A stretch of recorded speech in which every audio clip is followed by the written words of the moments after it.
Ladies and gentlemen, welcome to the Edward K.Y. Chan Distinguished Lecture 2018. I am Jessie Xiang, a final year student in the Bachelor of Business Administration, International Business and Global Management program. Today, we are delighted to have Professor Chen Heng Chee with us, joined by Professor Casey Chan, Ms. Tara Joseph, and the Honorable Jeffrey Lam Kin Feng, to share with us their valuable insights on the topic of the United States and Asia, the new geopolitics and geoeconomics. Before the lecture commences, may I first invite Professor Hongbin Cai, Dean of Faculty of Business and Economics, the University of Hong Kong, to deliver his welcoming remarks. Professor Cai, please.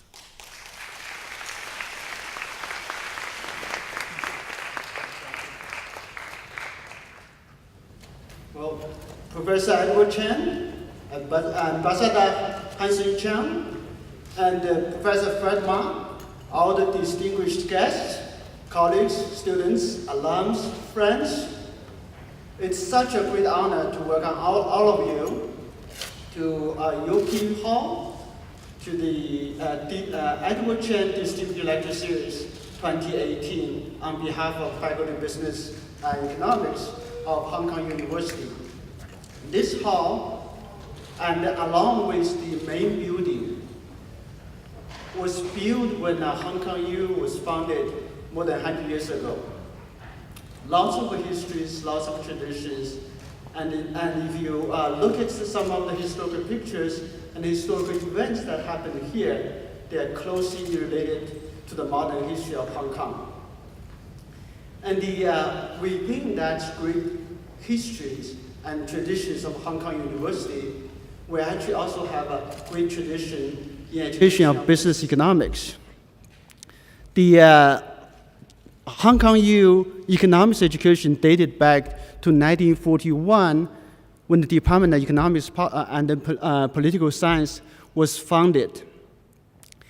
And then for the last more than 70 years, we are so fortunate to have a series of outstanding scholars and excellent teachers.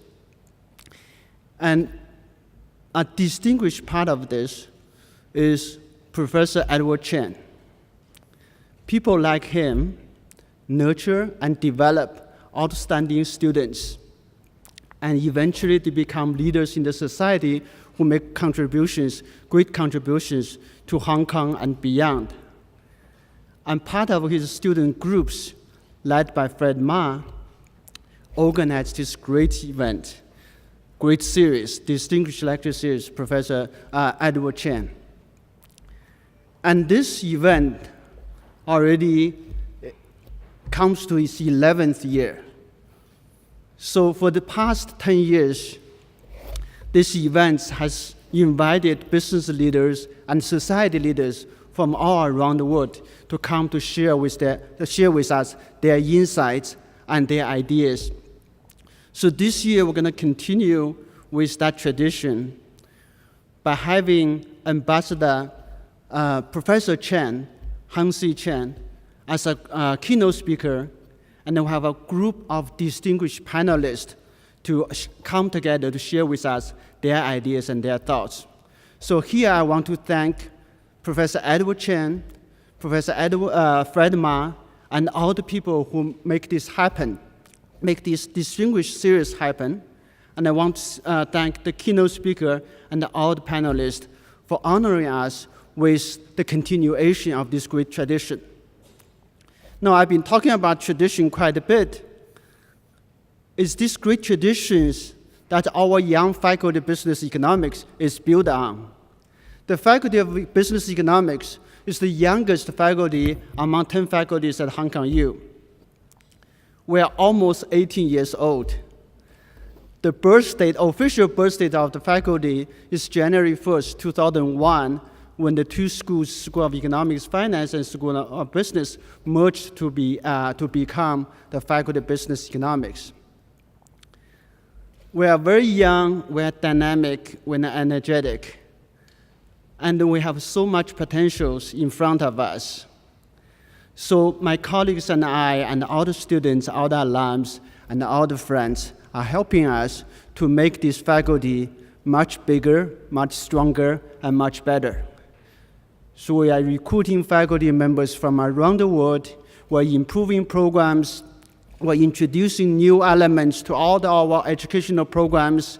All the new things about digital transformations, artificial intelligence, and all the things that's happening around the world relevant to business economics. And we're trying to introduce those things in all of our education programs. We want to improve our students' learning experiences by having more international learning experience, by having more real-world experience, and by developing more exchange programs, and having better career services. And we're also looking at space expansions in Cyberport, and also remodeling, upgrading the KK Liang building. It's just so much to do, and it's so exciting time for the faculty. But we also are aware that, we are living in a time of great uncertainties. The big technology breakthroughs, the disturbance in the global markets, financial market and global economies, and then the geopolitics, which is the topic of today. So the future is full of uncertainties, and the future is very unpredictable. But then it comes with this saying, the best way to predict future is to create future for ourselves. So we hope we all work together to create a better future for the faculty, for Hong Kong U, and for the society. Let the lecture start. Thank you very much.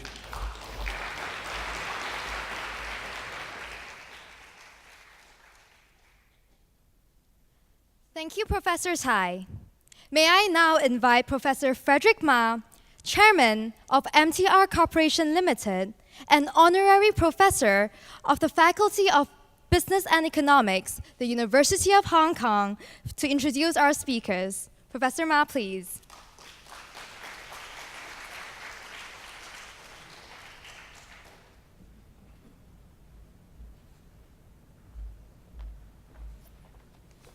Good afternoon. Thank you very much for your remark, Dean Chai. Professor Chen, two Professor Chen, Professor Chen also, and Ms. Joseph, Mr. Lam, the Honorable Mr. Lam, Professor Chiu, distinguished guest, fellow classmates and alumni, ladies and gentlemen. The topics that this lecture series explores today are of tremendous interest to the academia, industry, and also the community. The honor is all ours to have invited Professor Chen Heng Chee to be our keynote speaker. Professor Chen is the chairman of Lee Kuan Yew Center for Innovative Cities in the Singapore University of Technology and Design. She is also ambassador at large with Singapore's Ministry of Foreign Affairs. She was elected global co-chair of the Asia Society in November 2017. Professor Chen served as Singapore's ambassador to the United States from 1996 to 2012. She was Singapore's permanent representative to the United Nations from 1989 to 1991, and was concurrently High Commissioner to Canada and Ambassador to Mexico. Following Professor Chen's keynote speech will be a panel discussion. This year, we are very privileged to have three prominent distinguished leaders to be with us, guiding us to see how global and East Asian regional arrangements could be structured to make them more effective in addressing issues of financial stability, and how policy tools can be applied by individual economies to achieve economic stability. They are Professor Casey Chen, Ms. Tara Joseph, and the Honorable Jeffrey Lam Kin Fong. Professor Casey Chen needs no introduction. Of course, he was our Secretary for Financial Services and the Treasury of the Hong Kong SAR government from 2007 to 2017. He did a much better job than his predecessor. Professor Chen is currently the adjunct professor and senior advisor to the Dean in Hong Kong University of Science and Technology. Our second panelist, Ms. Tara Joseph, President of the American Chamber of Commerce in Hong Kong, has solid knowledge in Asia's economic and political situation, given her 15 plus years of experience as a foreign correspondent for Reuters in Asia. She had reported on many high-profile stories, including China's rise on the world stage. Ms. Joseph has also served twice as president of the Hong Kong Foreign Correspondent Club in Hong Kong, someone I'm sure our chief executive would like to have lunch with. Our third panelist, the Honorable Jeffrey Lam, has a very, very interesting background. He actually is an industrialist. Many of you may have forgotten and thinking he's a politician. He's not only a politician. He's also an industrialist, having extensive experience in dealing with China. He actually, in spite of his youth-looking face, he has over 40 years of experience in manufacturing. I can't believe it. Anyway, he is currently the non-official member of our Executive Council, which is, of course, Chief Executive's Cabinet, a member of the Legislative Council, and, of course, a National Committee of the Chinese People's Political Consultative Conference, as known as CPCCC's member. Actually, he's a senior member of the committee because he has served on it for, I think, well over 12 years. So anyway, these three distinguished panelists will discuss with Professor Chen on this very important subject. And Professor Chiu, Larry Chiu, will be the moderator of the panel discussion. Professor Chiu is the Associate Dean, Teaching and Learning of the University of Hong Kong. Before his commitment to the university, Professor Chiu also holds prominent titles such as the President of China Trade Research Group, a board member of Asia Pacific Trade Seminars, and the President of Hong Kong Economic Association. Without further ado, ladies and gentlemen, please join me in welcoming Professor Chen to speak. Professor Chen, please.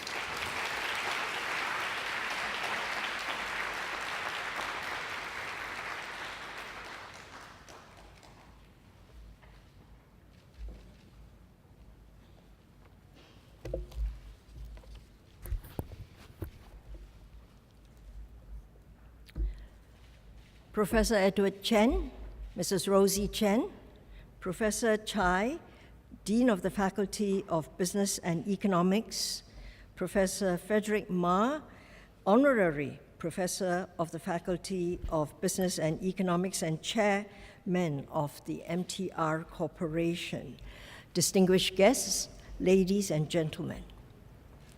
I am speaking to you on a topic at a time when there is hyper interest and great noise about the US-China relationship. So much has been said and analyzed.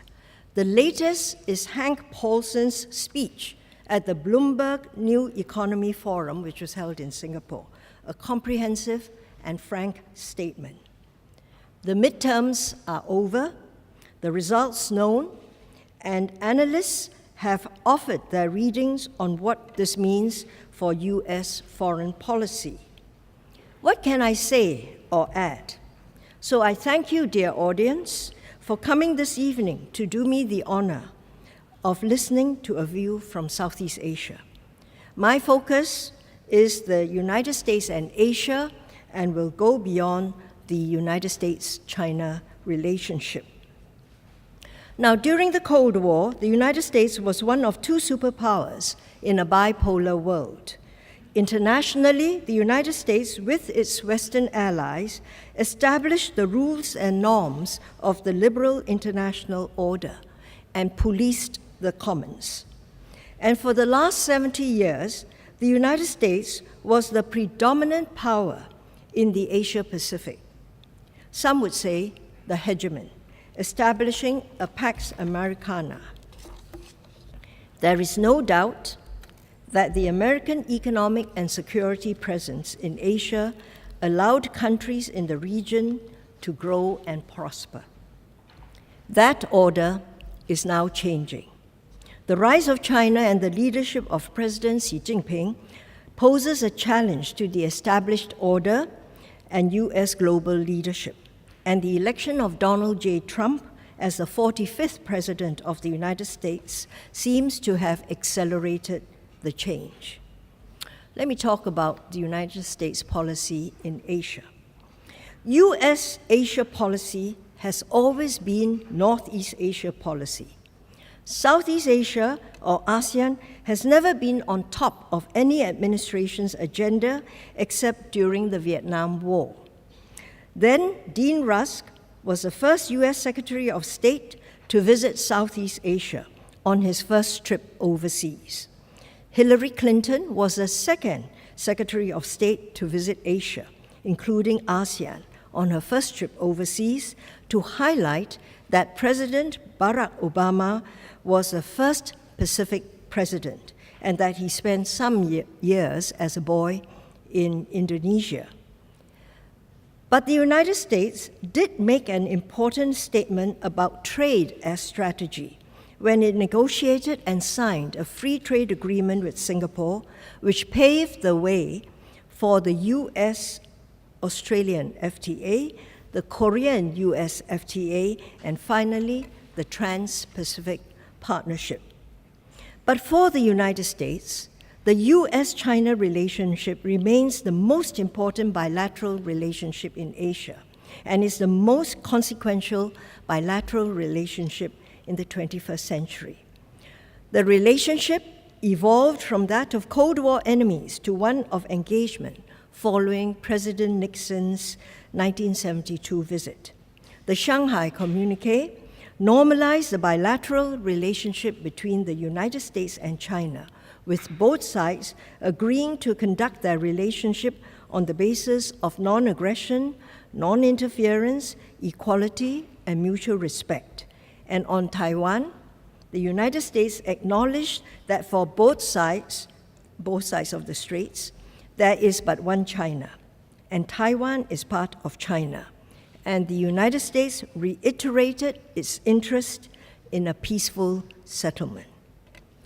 This led to over 4 decades of cooperation between the two countries, punctuated by episodes of tension.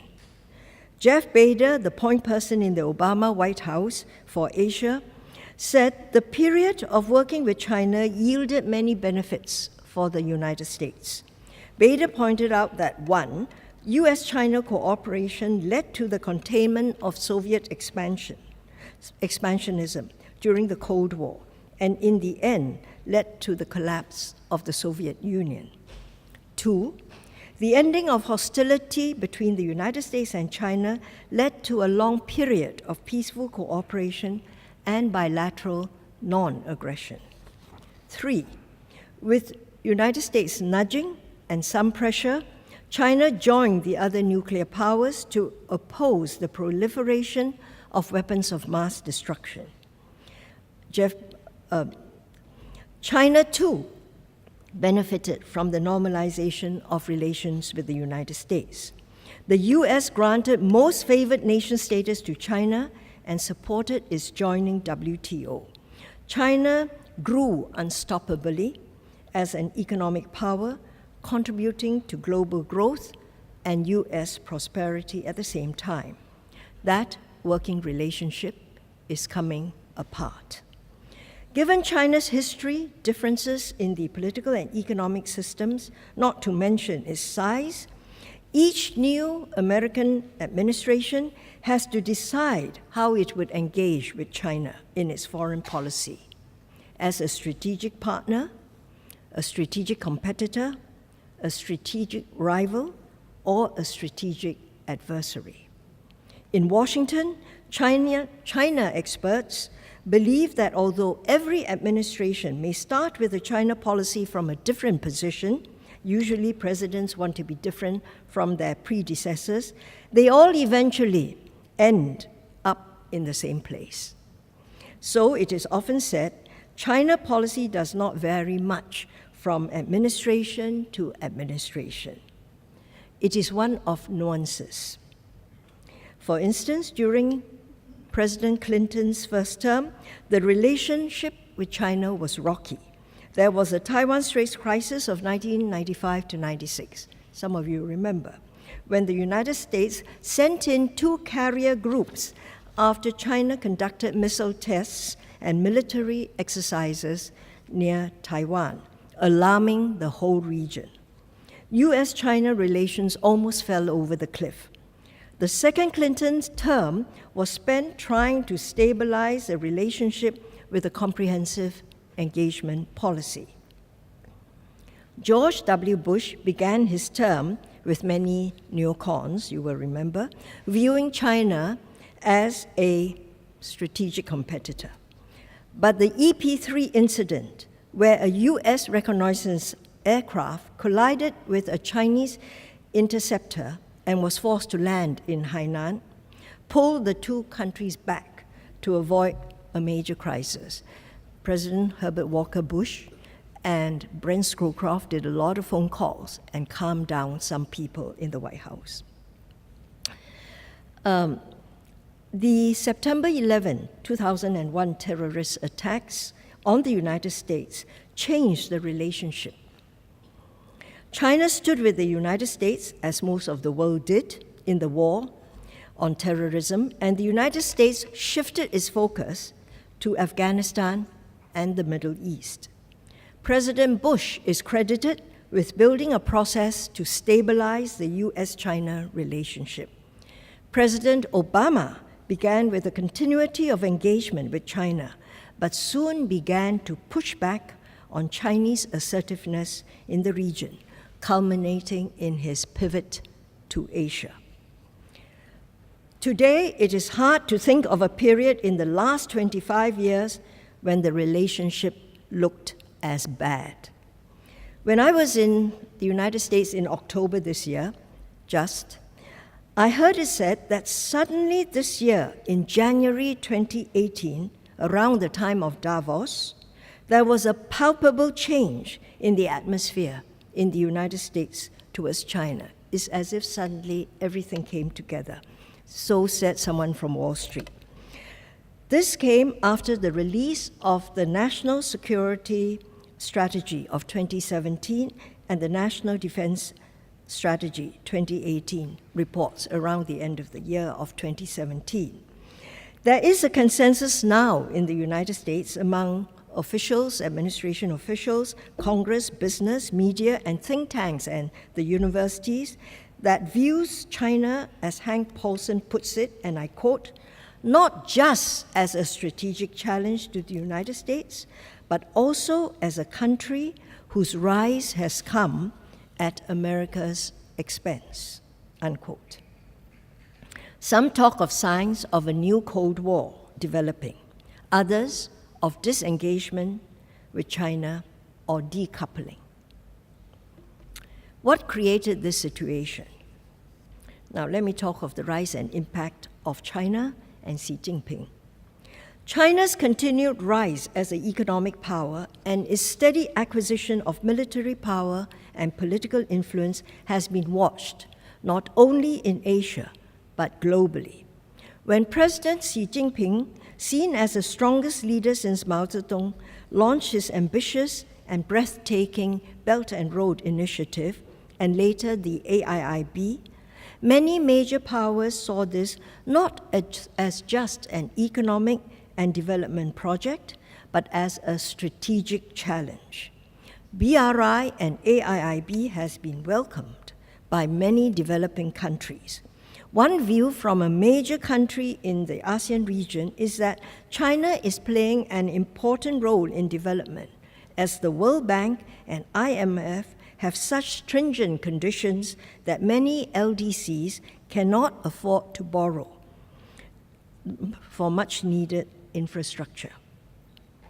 At an international business forum recently in Jakarta, where I was present and so was Tara Joseph, Indonesian Finance Minister Sri Mulyani asked rhetorically amidst criticisms levied against BRI by Western participants. What are the options, she said. And she added, Indonesia has options, as other players such as Japan, Australia, and the World Bank are present. Others did not. And she pointed out in Indonesia, there are 15 infrastructure projects with China. Indonesia has 265 national projects altogether. So you have to take that in perspective. The BRI projects, after 5 years, have become an issue with several participating countries, and disputes have surfaced. Some countries have run up huge debts leading to the charge that China is creating dependency and indebtedness. Hambantota in Sri Lanka was unable to service its debts, and China took over the port. Malaysia with their high-speed rail and ports, Myanmar over Kyopu, I hope I pronounce it right, which is a deep water port in the west coast, and Pakistan with the China-Pakistan economic corridor have all pushed back on China, either canceling the projects or negotiating the terms. Now, the South China Morning Post reported that following the criticisms and the changed strategic environment, President Xi has asked his officials to give him a frank assessment of the risks and difficulties. But perhaps what put the West and Asian countries on notice was President Xi's strong 19th Party Congress speech, and afterwards the abolition of term limits for the president and vice president at the Lianghui. Xi spoke of China moving more center stage in this era. Analysts noted the timetable China set for itself to achieve a moderately prosperous socialist society by 2020 and be a modern socialist country, a global leader in terms of composite strength, and ready to make a contribution to the world. Oh, sorry, I missed one step. To be a moderately prosperous socialist society by 2020, to achieve socialist modernization and be a global leader in innovation by 2035, and be a modern socialist country, a global leader in terms of composite strength, and ready to make a contribution to the world by 2050. Now, in themselves, these statements are legitimate aspirations of any country. But the speech, following activities in the South China Sea, the BRI and AIIB, was read internationally as China offering an alternative model and seeking predominance in the global system. But in fact, if you look at the speech, 90% of the speech was focused on domestic issues and party issues. If the United States had hoped that the integration of China into the international economic system would lead to a gradual opening up of the Chinese political system and to the development of a more open society and economy, they watched the new emphasis on party and ideology and the strengthening of party committees in public and private firms with disillusionment, triggering some re-evaluation. The divergences in value systems, as well as the operating systems, have been noted by American leaders and commentators. And there is an absence of strategic trust between China and the United States because China believes the United States deep down cannot accept China as a communist country and would like to change China. Now, the election of the election and impact of Donald Trump. The election of Donald Trump as President of the United States has been a game changer. During the campaign, he promised to be a different kind of president and a radical departure from what other US presidents had advocated. In office, he sought to fulfill his campaign rhetoric, America First, as the overriding impetus of his administration. America's allies and partners interpreted this to mean the United States would now be more internally focused and selective in its external interventions. Immediately after inauguration, President Trump swiftly pulled out of TPP and a little later, the Paris Agreement. President Trump has attacked multilateralism, did not pull out of NATO, but has left his allies unmoored and uncertain. He criticized the UN and the WTO, claiming it does not treat the US fairly. NSC advisor John Bolton's attack on the ICC, International Criminal Court, did not come as a surprise. Many US presidents had the same issues with the international body. But the United States pulled out of the UN Human Rights Council. At the UN in September, President Trump reaffirmed his adherence to self-interest and unilateral action, and rejecting the ideology of globalism, and promoted the doctrine of patriotism, his words. He was firmly defending sovereignty against global governance and migration. Now, Robert Kagan, in fact, bluntly warned in 2016, just after the election of President Trump, that America is now out of the world order business. And Robert Zoellick, in a Wall Street Journal op-ed, said President Trump, and I quote, has rejected 70 years of US foreign policy. Other European and American analysts see him unraveling the established liberal international order. But there is a serious debate out there on whether President Trump represents an aberration or a trend in US politics. After all, the retreat of the United States from global leadership started during President Obama's term of office. Now, Trump has long spoken out against American trade deficits, even in 1988. You can YouTube him, with Oprah Winfrey. And then he was attacking Japan. Now, he has in particular focused on the growing trade deficits with China. He called China a, and I quote, currency manipulator, and charged that, quote, China has been ripping us for many years, unquote. In 2018, President Trump has pushed the trade dispute into a trade war, expanding it to an investment war and a technology war. He has now levied tariffs on $250 billion worth of Chinese exports to the United States, and China has retaliated with tariffs on $60 billion of US exports to China. The economic bilateral relationship is being torn apart.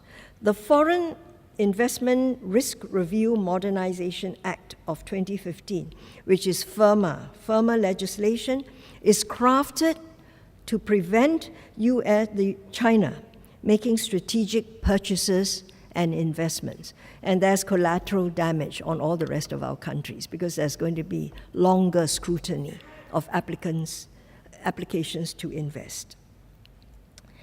There's even talk of curtailing visits for Chinese students to visas, for Chinese students to tertiary and research institutions. The universities are fighting back. The two countries have entered into a period of heightened tension and a long chill. And there was Vice President Pence's hard-hitting speech in early October at the Hudson Institute on China's economic aggression and interference in US politics. It was seen by many analysts and foreign observers as the administration declaring a new policy, drawing a new line, and likened the speech to Winston Churchill's Iron Curtain speech. Now, oddly, that speech was lost on Washington amid the hearings on Supreme Court Justice Kavanaugh and the impending midterms. In fact, Ed Luce, the Financial Times correspondent, said, it's very funny. Democrats are chasing after the Russians and the Republicans are after China, you know. But the speech was not lost on China, I believe. American business and strategic thinkers point to Made in China 2025, which has created a great deal of unhappiness. This is the nub of the issue. For Americans, it signals that foreign firms are not needed, but are expected, in the words of Hank Paulson, to bolster China's indigenization of technology, knowledge, and business processes. Paulson continues, and I quote, "It is not just that foreign technologies are being transferred and digested. It is that they are reworked so that foreign technologies become Chinese technologies through an indigenization process that many of the CEOs of multinationals I talk to is seen to be grossly unfair to the innovators and dreamers in their companies. It is technology competition spilling into technology war." Paulson warned of the prospect of, and I quote him, "an economic iron curtain that could build new walls on both sides and remake the global economy." Now, with the end of the Cold War, strategic thinkers have been writing and debating about the redistribution of power in the international system and the rise of new powers. Americans have thought about and wondered how the status quo power would accommodate the rising power. But that was theoretical. Now the reality has arrived. For China, as Kevin Rudd has said, has accumulated, I quote him, has accumulated sufficient economic, military, and technological mass that it represents a structural challenge to long-term American dominance of the global and regional order. And that awareness feeds the underlying tensions. Now, I ask myself, is there a making of a new geopolitical order, given what has happened? President Trump's impact is not just on the US-China relationship. He has created a new dynamic. The uncertainty over US foreign policy has encouraged realignments in the region. Some of the middle powers have begun to forge their own coalitions to counter the rise of China. Japan took the leadership in negotiating the new TPP-11 after the United States withdrew from the trade agreement. It has been active, offering new partnerships to countries in ASEAN, providing maritime and defense cooperation. It was Japan that came up with the idea of the Indo-Pacific. Prime Minister Abe persuaded President Trump to adopt it and sold the idea to Prime Minister Modi. This came out of the Quadrilateral Security Dialogue, better known as the Quad, which comprises the United States, India, Japan, and Australia. Now, the United States is promoting the free and open Indo-Pacific to counter BRI and to drop the usage of the term Asia-Pacific, which is seen to be China-centric. The Pacific Command was renamed Indo-Pacific Command.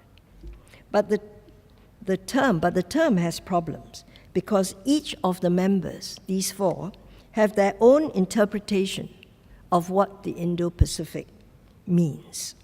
And ASEAN members are not jumping to embrace the idea because they see the Indo-Pacific as diluting ASEAN centrality and because of the overtones of containment. Japan and India have stepped up their relations, but it is not altogether a one side against the other. The lines are crisscrossing. When President Trump's rhetoric against China revved up in October this year, Prime Minister Abe held a summit with President Xi in October, with Abe traveling to China, clearly concerned with the complications of a trade war between the United States and China and the collateral damage for Japan. President Trump has also occasionally threatened Japan on trade, so you have this crisscrossing. Now, since we are talking of the international order, I would say on the Korean Peninsula, Kim Jong Un could have initiated a reordering of politics established since the Cold War. He definitely caused a flurry of diplomacy and summits that would not otherwise have happened. Kim has met President Trump and could possibly meet him again next year, a summit nobody thought possible. This is really due to the unpredictable personalities of both the protagonists. There are many issues still to be sorted out on denuclearization, and the release of the latest satellite images of hidden missile bases in Sakhalin could scupper the second meeting, which was already difficult to work out in the first place. But North Korea and South Korea seem to be moving in a real way to establish a relationship leading to more contacts. So that would be the change. What is striking to note is that in the new geopolitics, realignments are taking place, and some groupings are beginning to be formed without the United States. Countries are beginning to see the US as not an inevitable or necessary player in international initiatives. And the United States no longer sees itself as an indispensable power. TPP-11 without the United States was regrouped to save TPP, and the nuclear deal between Iran and the P5+1 and the EU has been upheld, even though the United States exited the deal. Now, BRI has met with attempts to counter BRI. There are counter initiatives. Japan, Australia, and the United States wanted to add financial bite to the Indo-Pacific concept. The real issue is funding. US Secretary of State Mike Pompeo offered $113 million investments when he came to ASEAN in August. I heard the story that Wang Yi said, what did he say? 113 billion? Oh, 113 million. The message came at a time when the tariff war was stepping up, and so this left little impact on the countries. However, later in September, as if to step up to the game, OPIC, which is the Overseas Private Investment Corporation, the Development Finance Institution of USG, approved $900 million in financing and political risk assurance to 7 projects in Africa, Asia, Latin America, expanding access to healthcare, energy, and financial services and housing. This was the United States sending out this money. The US has come up with a new connectivity strategy, a low-key counter-move to BRI. Concerned with China acquiring ports in Belgium, Spain, the Netherlands, Italy, and Greece, the EU plans to offer financing on infrastructure building overland from China to Europe. It does not exclude China, but will compete with or work with China. The only problem is that this will kick in only in 2021. And it is uncertain whether you'll have the same personalities around or whether the same commitment is there to have this strategy. So these are the counter initiatives to Belt and Road. Now, has the geopolitics for the US-ASEAN relationship changed? So far, President Trump has not focused on ASEAN nor singled out the region for late-night tweets.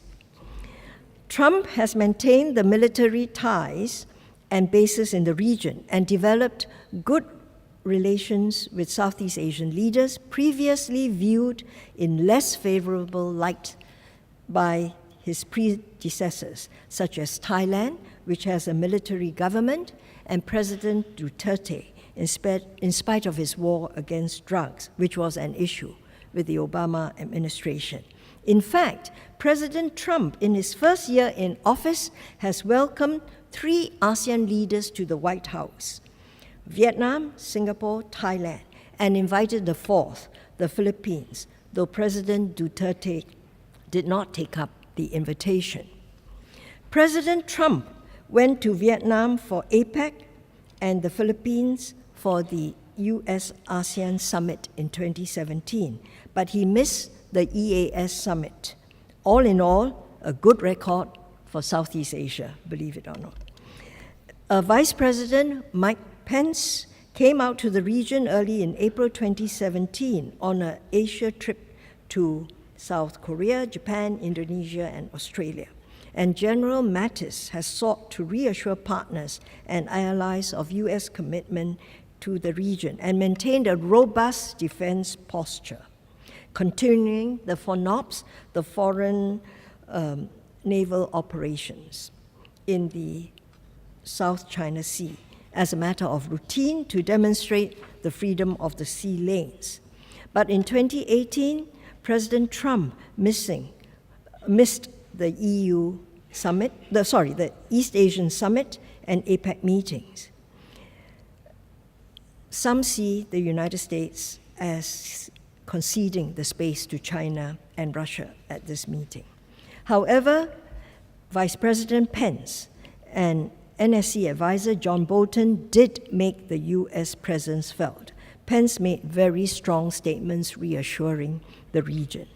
In an interview meant for the ASEAN leaders, Bolton said the United States would oppose any agreement between China and the claimants to limit free passage to international shipping and American naval vessels in Southeast Asia. There was a rumor that COC would do that. But there needs to be a closer match between strategy with action if the United States is to maintain its strategic dominance. Now, let me talk about the remaking of the international economic order, that is the new Geo-Economics.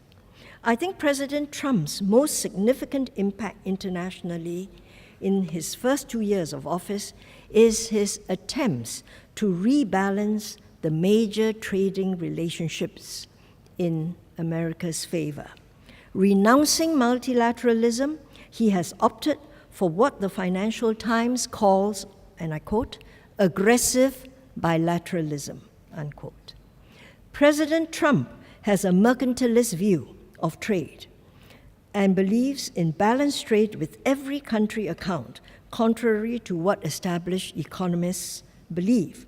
He pressured Mexico and Canada to renegotiate NAFTA amid strained bilateral relationships, but in the end, succeeded in producing the United States-Mexico-Canada agreement, which contained few changes, I'm told, but met US demands. He also managed to get South Korea to revise KORUS and Japan to enter into bilateral talks, and the EU is also looking at this as well. He levied tariffs on steel and aluminum exports, which have hit many of his allies in Europe. On protecting America's interests, he has taken the lead to remake the international economic order and the international trading system, relying on unilateral actions and bilateral deals. The trade war between the United States and China is expected to break up established supply chains. Some manufacturers, anticipating the onset of tariffs, have moved their operations out from China to Vietnam, which has been part of the China Plus manufacturing strategy of many companies. Cambodia, Indonesia, Malaysia, and Bangladesh have been mentioned as alternative sites. But electronics, the making of complicated products, will be harder to transfer immediately. But companies will clearly diversify and look for other options. The Center for Economic and Business Research in the United Kingdom reported that President Trump's trade measures have hit $2.5 billion worth of British exports this year. The tariffs have affected about half the total of Chinese exports to the United States sourced from Britain. And this would impact the European Union in more or less the same fashion, different imports. Raja Mohan, an Indian strategic analyst who is now in Singapore at the Institute of South Asian Studies, has argued that the growing conflict between China and the United States is not necessarily bad for Asia. This would ensure, he said, the development of a multipolar world rather than the unipolar world. A multipolar world gives small and middle-sized countries more room to maneuver.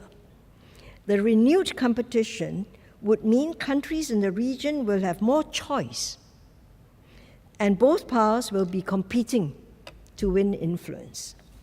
Already, the BRI countries are finding China is prepared to do some readjustment in their terms.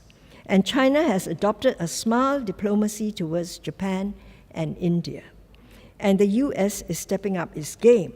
The relocation of supply chains from China is benefiting countries in Southeast Asia. Now, this is, however, in my view, a short-term gain. We see the dismantling of an established international trading system, but we are not sure what will emerge in its place. At worst, it could end up with mercantilism pursued by both great powers, US and China. But as my Prime Minister Lee Hsien Loong said at the opening of the ASEAN summit, noting the rapidly changing external environment and the repudiation of the established multilateral approaches and institutions, I quote him, he said, "It is unclear if the world will settle into new rules and norms of international engagement, or whether the international order will break up into rival blocs. It is a moment of great uncertainty. Asians believe that China has a right to develop and grow into a great power, but wanted to play by the rules of the international order. Market access and IP protection are the sticking issues between the United States and China, and to some extent the European Union and China. These issues have to be worked out and can be worked out over time.